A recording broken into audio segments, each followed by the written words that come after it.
Saúdo a todos com a graça e a paz do nosso Senhor Jesus. Amém. Sejam todos bem-vindos. Convido que você abra comigo a sua Bíblia no livro de Ruth, no primeiro capítulo, onde daremos continuidade na exposição de sermões nesse livro. Hoje, a partir do verso 6 até o 15. Ruth, capítulo 1, verso 6 ao 15. Eu mencionei Lucas porque eu gostaria de fazer um paralelo no capítulo 15, na parábola do filho pródigo que Jesus contou. Eu vou fazer a leitura de Ruth 1, do verso 6 ao 15. Se você pudesse colocar de pé, em reverência à palavra de Deus, por gentileza, assim o faça. Diz assim a palavra: Quando Noemi soube que em Moabe, que o Senhor viera em auxílio do seu povo, dando-lhe alimento, decidiu voltar com suas 2 noras para sua terra. Assim, ela, com as 2 noras, partiu do lugar onde tinha morado.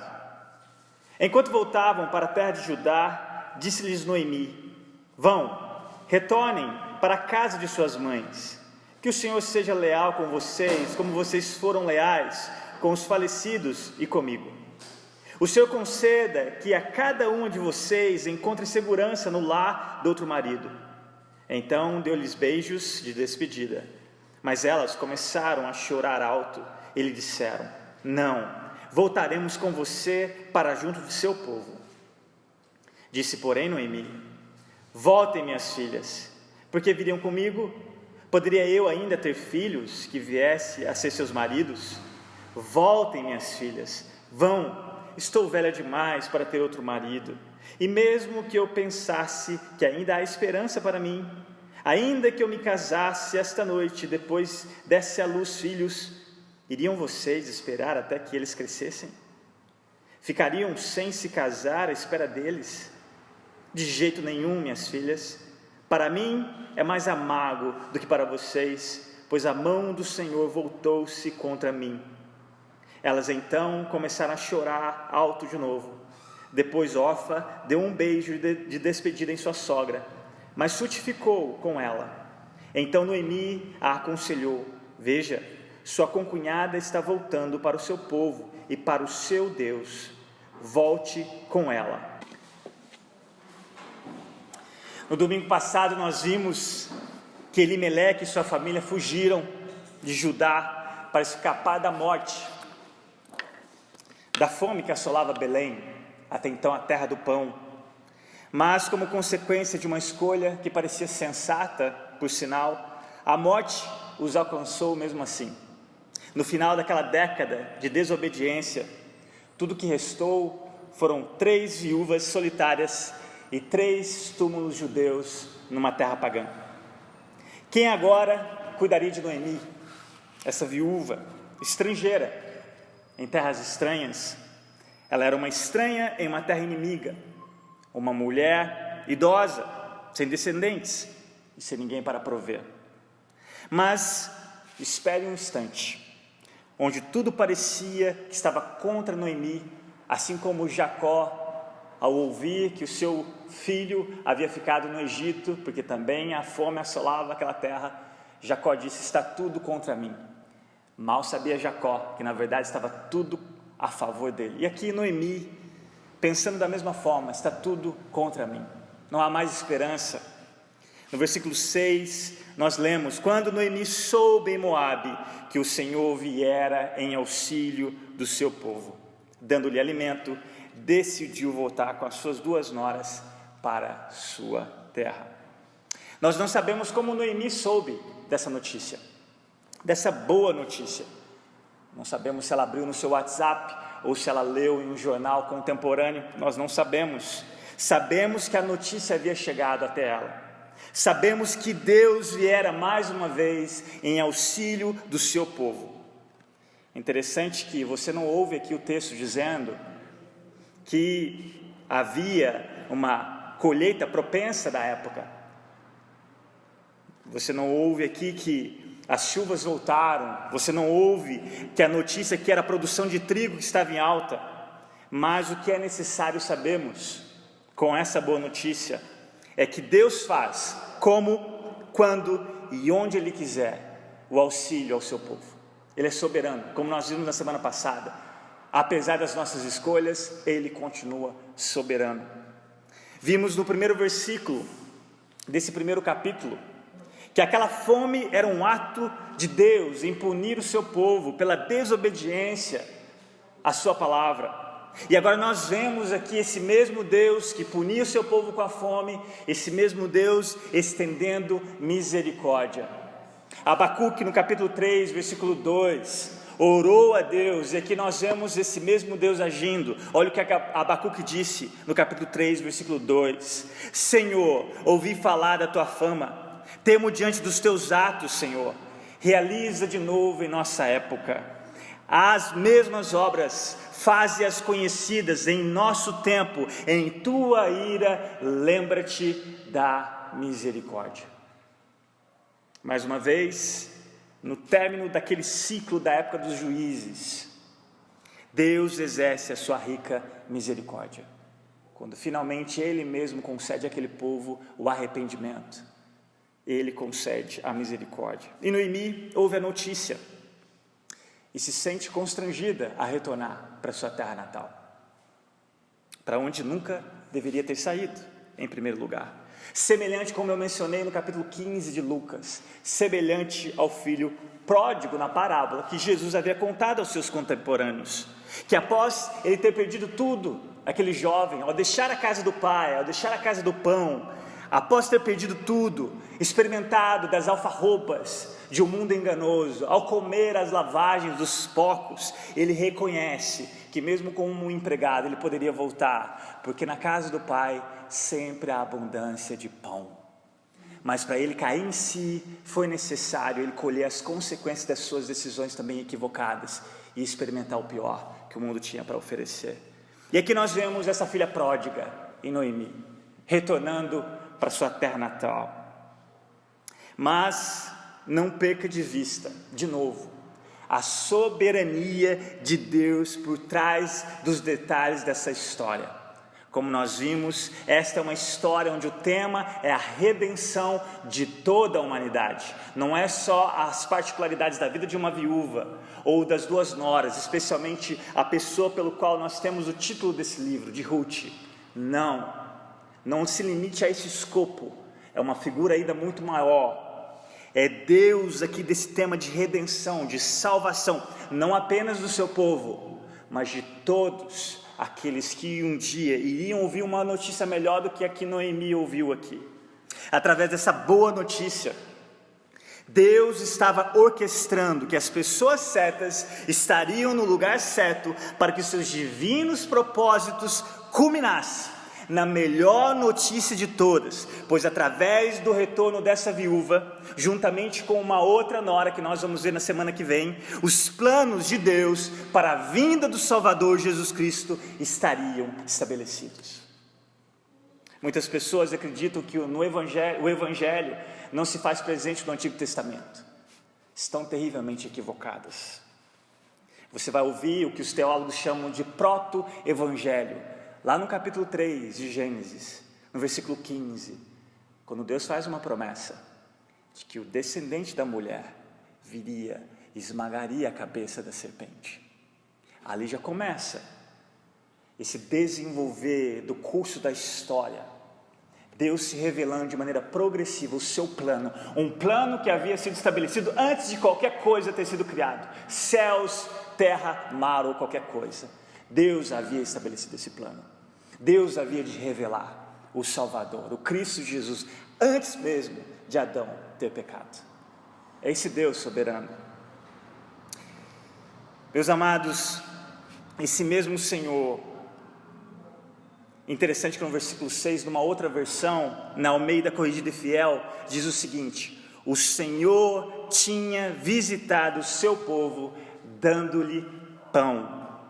Depois de quase 1.300 anos desses acontecimentos, Deus visitaria seu povo como nunca antes, encarnado e dando a si mesmo como verdadeiro pão na pessoa do seu Filho Jesus. Olha só esse versículo 6, nós já vemos um vislumbre do Evangelho se cumprindo mais tarde, 1300 anos depois. Continuando, assim como Noemi precisava retornar para a casa do Pai, assim é com todo pecador que precisa se arrepender. Esse é o significado de arrependimento.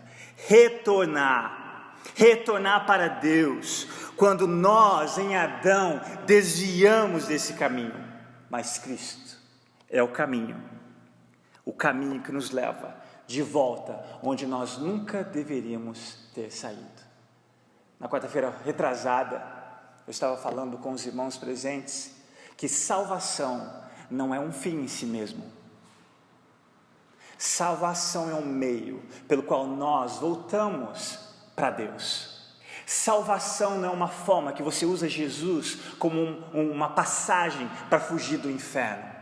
Salvação, meus queridos, só faz sentido quando você entende que Jesus veio nos trazer de volta para o Pai. O céu não é céu se Jesus não estiver lá. Salvação nunca vai trazer alegria ao seu coração enquanto você não entender isso. E como eu disse, eu repito, no céu não vai haver presbiterianos, no céu não vai haver batistas, no céu não haverá metodistas, no céu haverá apenas filhos de Deus. Filhos de Deus, filhos que foram resgatados pela graça, filhos que retornaram para a casa do Pai. Mas será que Noemi será que a atitude dela estava sendo genuína? Especialmente agora depois de haver perdido tudo, principalmente quando o seu sonho americano nos campos de Moabe falharam. De fato, na maioria das vezes, o maior obstáculo para voltar para casa é o nosso orgulho. Nós odiamos o pensamento de ter que voltar para as nossas casas, para as nossas famílias, com as nossas vidas em farrapos, e ter que admitir que a nossa escolha anterior estava errada. C.S. Lewis diz uma frase muito interessante, muito bíblica por sinal. Olha o que ele disse, abre aspas: o orgulho é a galinha sobre a qual todos os outros pecados são chocados, fecha aspas. A fome que o povo de Belém estava passando por causa de seus pecados foi eliminada. Dado o cenário nos dias dos juízes, como nós vimos no domingo passado, isso só podia significar que o povo de Deus experimentou arrependimento, e Deus mais uma vez estende o seu favor, estende o seu auxílio. É interessante que Deus faz as duas coisas, é Ele que gera o arrependimento, e é Ele que disponibiliza a misericórdia para pecadores arrependidos. Salvação, meus amigos, salvação, meus irmãos, é Deus, tudo é dele. Não há nada em você, não há nada em mim que tenha a condição, ou que gera em mim, ou que gera em você a condição de buscar a Deus, a não ser que Ele o atraia, a não ser que até mesmo através das circunstâncias, como nós estamos vendo aqui na vida de Noemi, ela poderia voltar de volta para casa, e era Ele por trás de todos os detalhes e circunstâncias, até mesmo nas decisões equivocadas daquela mulher. E este é o pano de fundo aqui da experiência pessoal de Noemi, do exílio ao retorno. Belém havia se arrependido e experimentado da graça, do favor de Deus. Será que a mesma coisa aconteceria com Noemi? Será que isso tem acontecido com você? Olha comigo a primeira parte do versículo 7. Assim ela, com as duas noras, partiu do lugar onde tinha morado. Observe que nesse versículo, o que normalmente acontece na vida de muitos que buscam a Deus. Observe, na verdade, a omissão que nós não vemos nesse versículo, o que muito acontece na vida de pessoas que buscam a Deus de maneira equivocada. No caso de Noemi, ela estava certa em retornar, mas o motivo errado. Ela ainda estava interessada principalmente em comida, não na comunhão com Deus. Você não ouve Noemi confessando seus pecados a Deus, pedindo que Ele a perdoasse. Ela estava voltando para a sua terra, mas não necessariamente voltando para o seu Deus. No caminho de retorno, olha, é interessante que a nossa boca fala o que está cheio o coração.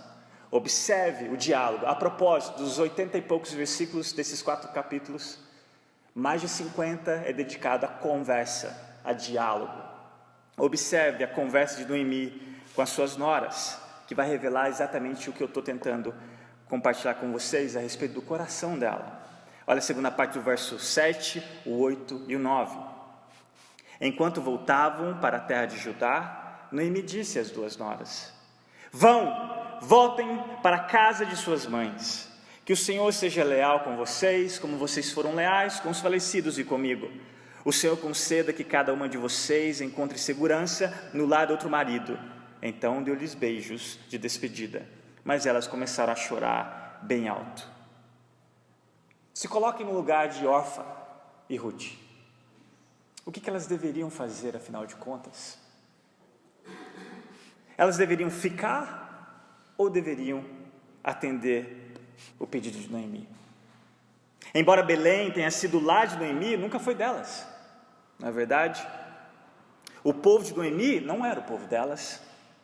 E se Orfa e Ruth a acompanhassem, significaria 2 bocas para alimentar, mais 2 corpos para vestir e abrigar, o tempo todo dependente possivelmente da caridade dos membros dos parentes de Noemi.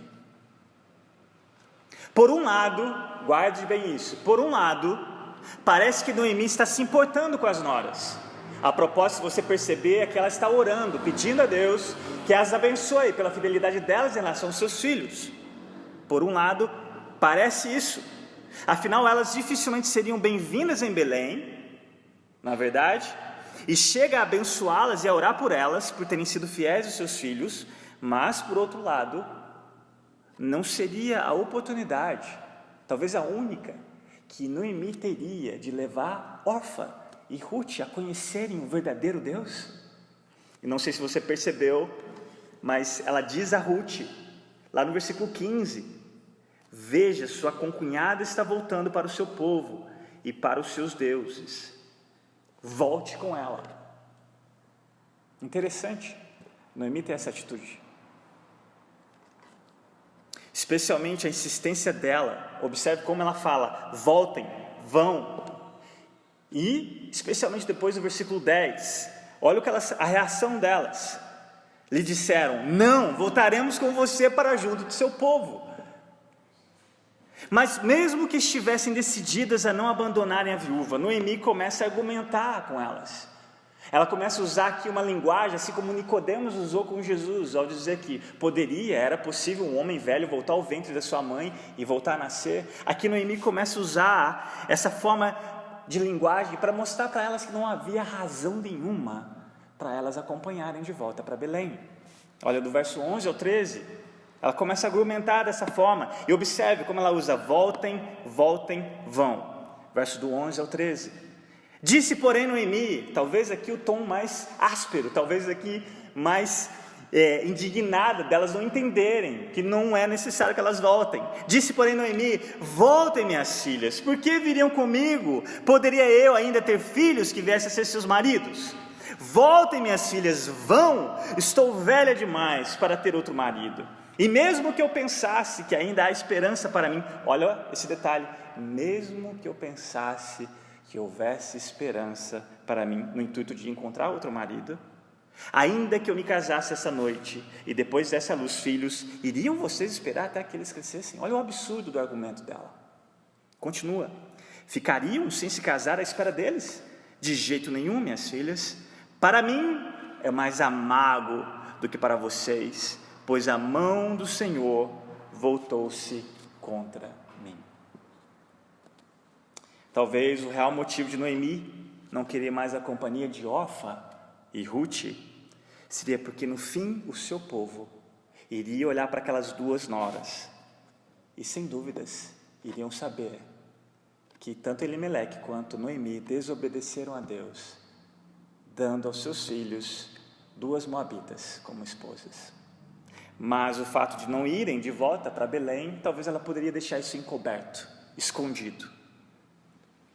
Como o seu Nadir abriu aqui na liturgia de abertura, a oração de Davi, Lá no capítulo 32 do Salmo, ele disse: enquanto eu escondia o meu pecado, os meus ossos definhavam, as minhas forças se definhavam. Mas quando ele decidiu confessar o pecado, assim ele recebeu o alívio.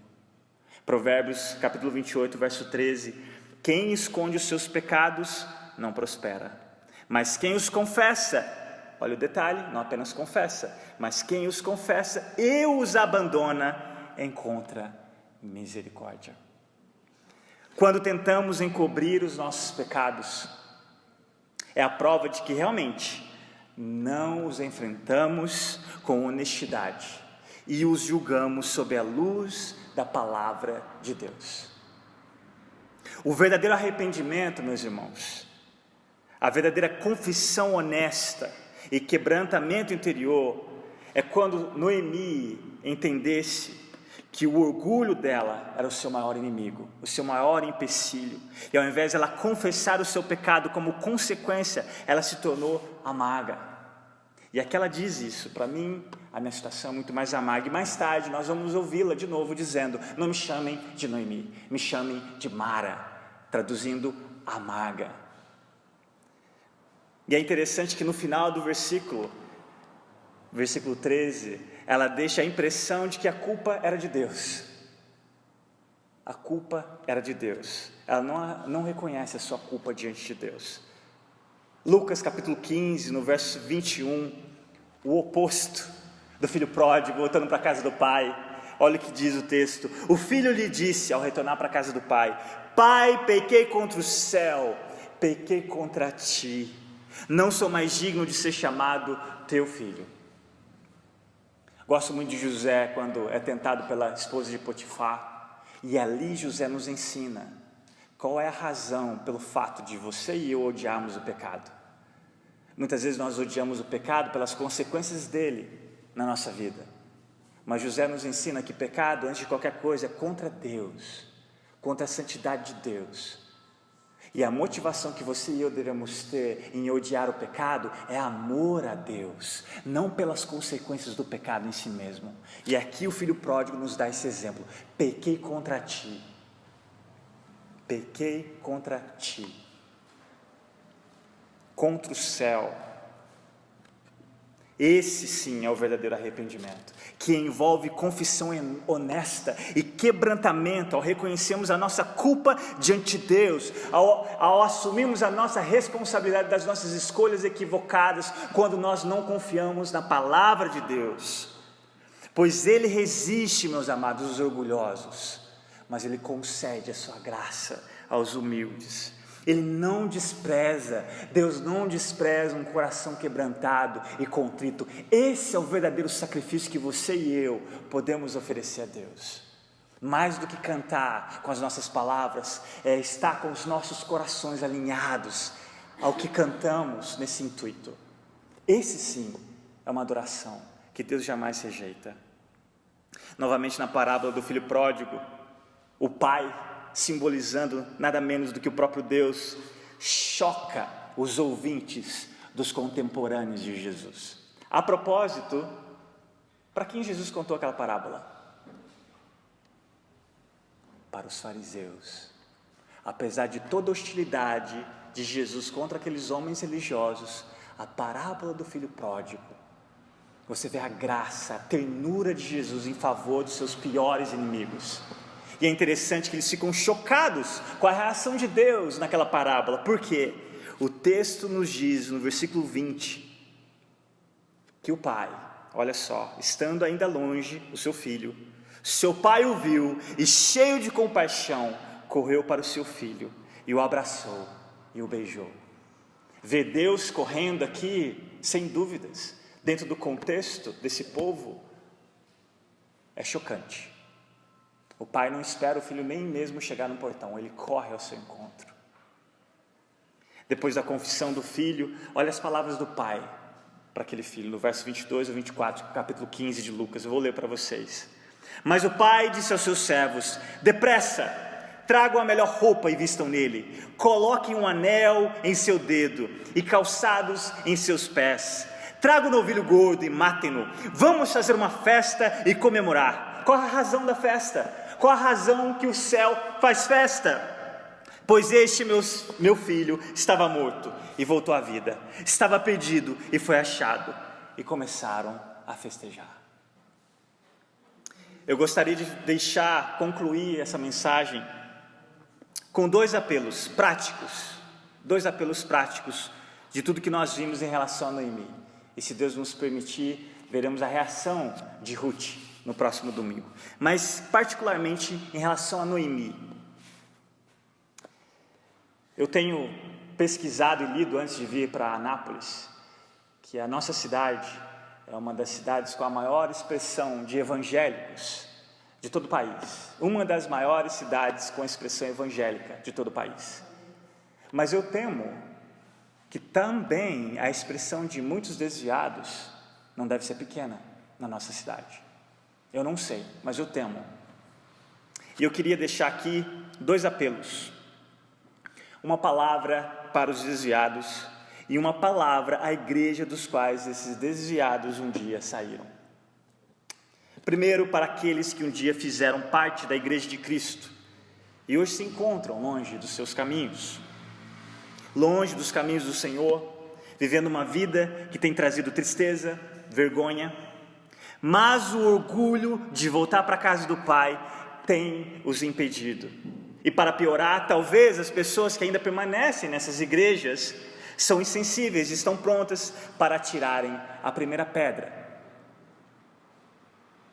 Se este é o seu caso, se você me ouve agora, se este é o seu caso, eu gostaria que você ouvisse as palavras de Davi, em um dos seus mais belos salmos de contrição e de arrependimento. Depois de quase um ano desviado, Davi insensível em relação aos seus pecados e pecados desastrosos. Graças a Deus, pela graça e misericórdia, Deus envia Natã para corrigi-lo. Através da sua palavra, Davi reconhece a sua falta. Davi reconhece que pecou contra Deus. E ele diz o seguinte, eu gostaria que você, esse primeiro apelo, fizesse dessa passagem uma oração pessoal. Davi diz o seguinte no Salmo 51, versículo 1 e 2. Ele diz, tem misericórdia de mim, ó Deus. Qual a razão dessa misericórdia? Por teu amor, por tua grande compaixão. Apaga as minhas transgressões, lava-me de toda a minha culpa e purifica-me do meu pecado.